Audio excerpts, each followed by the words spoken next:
So, welcome to Jumbo Eyes and welcome to our lecture series called Daily MCQ Practice. In this lecture series, we cover a particular day's current affairs through a set of 4 to 5 MCQs. The reason for this lecture series is very simple. Well, current affairs form a very important portion of your prelims examination. Around 40 to 50% of the MCQs are directly or indirectly related to current affairs. And what better way of covering current affairs than by getting the much needed MCQ practice on a daily basis? Because 4 to 5 MCQs practice on a daily basis would add up to more than 1200 MCQs, and that too from the topic of current affairs alone, right? Current affairs alone. I'm not talking about other static subjects like polity, economy, history, geography. No, from current affairs alone. So, this lecture series is a very good method of securing your current affairs portion for your prelims examination.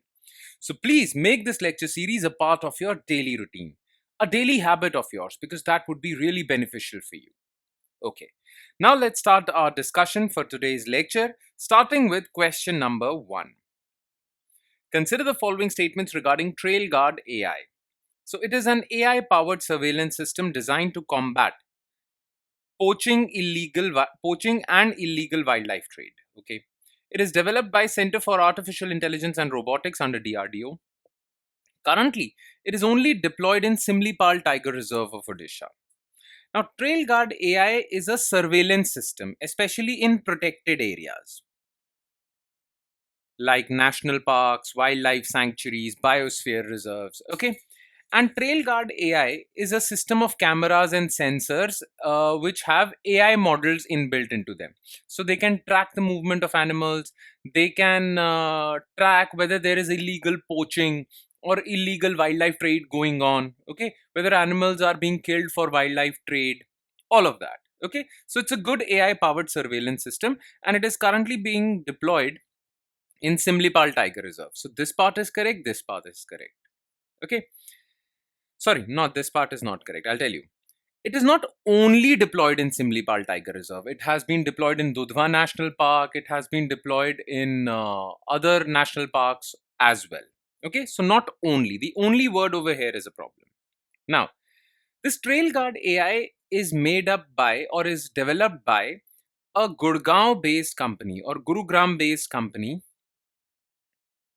Okay, private company. It was not developed by Center for Artificial Intelligence under DRDO. So this statement is also false. Only one statement is correct, and this question would be A. Question number 2. Which of the following statements are correct regarding Project Naksha?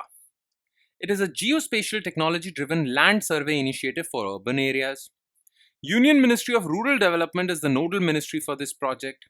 Funding for this project shall be shared between central and state governments. Now look, Project Naksha is basically a mapping exercise. Okay, basically it's a land survey initiative. Drones would be used, satellite imagery would be used, and the entire urban landscape of India would be mapped. This would be done to reduce property based disputes in urban areas, to reduce or to improve urban planning. Okay, to improve transparency, accountability, all these things. So land records would be updated based on this land survey. Okay, so first statement is correct. Now, because it is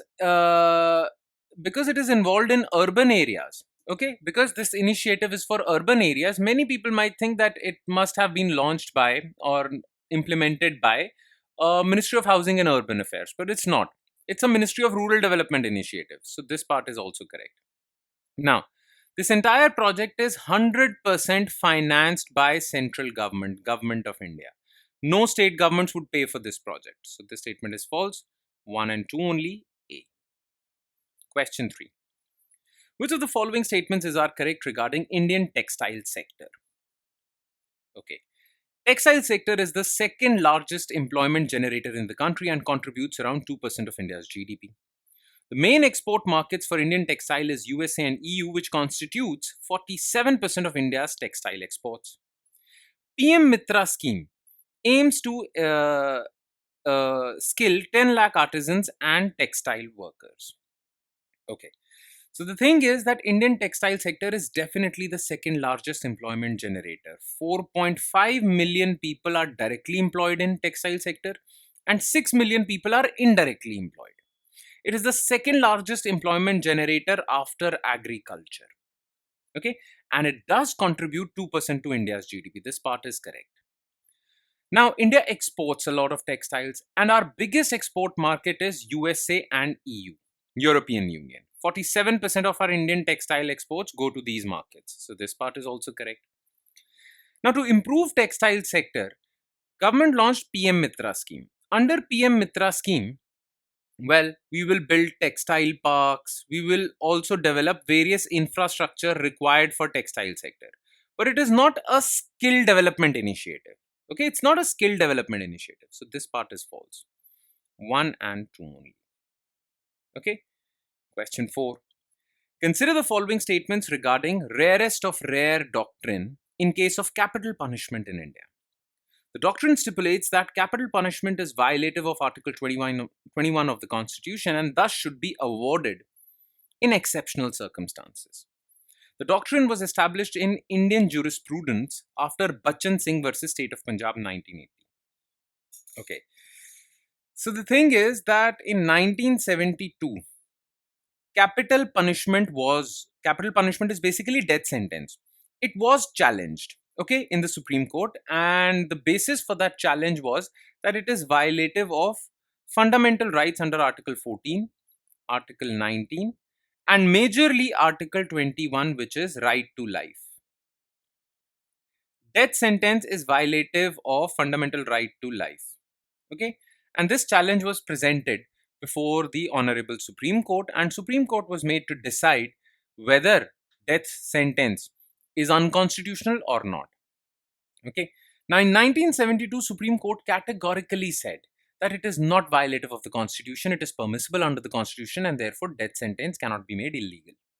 Okay, clear? But in 1980, Bachchan Singh versus State of Punjab, the Supreme Court said, though capital punishment is not illegal or unconstitutional, but it should be applied in exceptional circumstances.